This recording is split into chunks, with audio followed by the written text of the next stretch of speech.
السلام علیکم ورحمۃ اللہ وبرکاتہ۔ سامعین، ہلدوانی میں پولیس ایکشن کی شدید الفاظ میں مذمت کرتے ہوئے جمعیت علماء ہند کے صدر مولانا ارشد مدنی نے کہا کہ جمعیت علماء ہند کا جو نمائندہ وفد متاثرہ علاقوں کا جائزہ لینے کے لیے آج ہلدوانی کے دورے پر گیا تھا، اس نے جو رپورٹ دی ہے وہ انتہائی روح فرسا، اور یہ بات بالکل آئینے کی طرح صاف ہو کر سامنے آ گئی ہے کہ پولیس اور انتظامیہ کا رول بہت خراب رہا ہے۔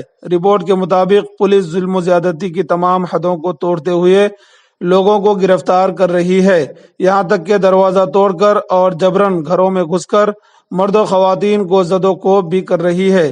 پولیس کی زیادتی اور خوف کی وجہ سے اب تک ہزاروں لوگ فساد زدہ علاقے سے نقل مکانی کر چکے ہیں۔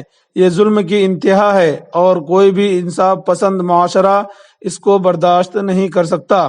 ہم نے اس سلسلے میں اتراکھنڈ کے ڈی جی پی کو کل ایک خط لکھ کر مطالبہ بھی کیا ہے کہ وہ اس سلسلے میں فوری توجہ دے اور پولیس بے گناہ شہریوں پر جو زیادتیاں کر رہی ہے، ایسا کرنے سے نہ صرف روکا جائے بلکہ گرفتاریوں کا جو مذموم سلسلہ شروع ہوا ہے اسے بھی فوراً بند کیا جانا چاہیے اور اس پورے واقعہ کی منصفانہ جانچ بھی ہونی چاہیے۔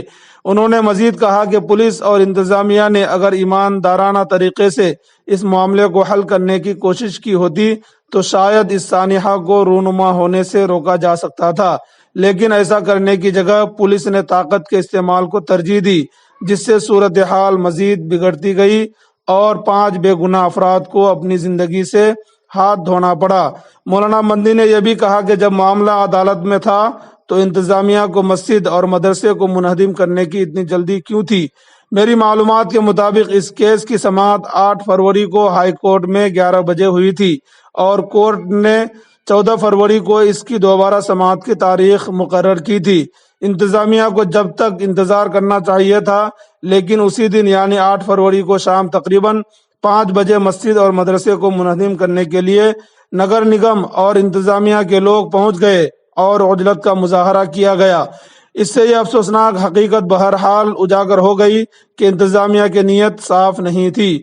انہوں نے مزید کہا کہ ہمیں جو معلومات فراہم کی گئی ہے کہ یہ زمین 1937 میں برطانوی دور حکومت میں ایک شخص کو لیز پر دی گئی تھی، جس پر مسلمان آباد ہوئے اور مسجد اور مدرسہ بھی تعمیر کر لیا۔ انہوں نے کہا کہ پولیس کارروائی پر اب یہ دلیل دی جا رہی ہے کہ مقامی لوگ تشدد پر آمادہ تھے اور اپنے گھروں کی چھتوں سے سنگ باری کر رہے تھے، جس پر قابو پانے کے لیے پولیس کو فائرنگ کرنی پڑی۔ سامعین، اس رپورٹ سے متعلق آپ کی کیا رائے ہے؟ کمنٹ کر کے ضرور بتائیں۔ چینل پر نئے ہیں تو چینل کو ضرور سبسکرائب کریں۔ السلام علیکم ورحمۃ اللہ وبرکاتہ۔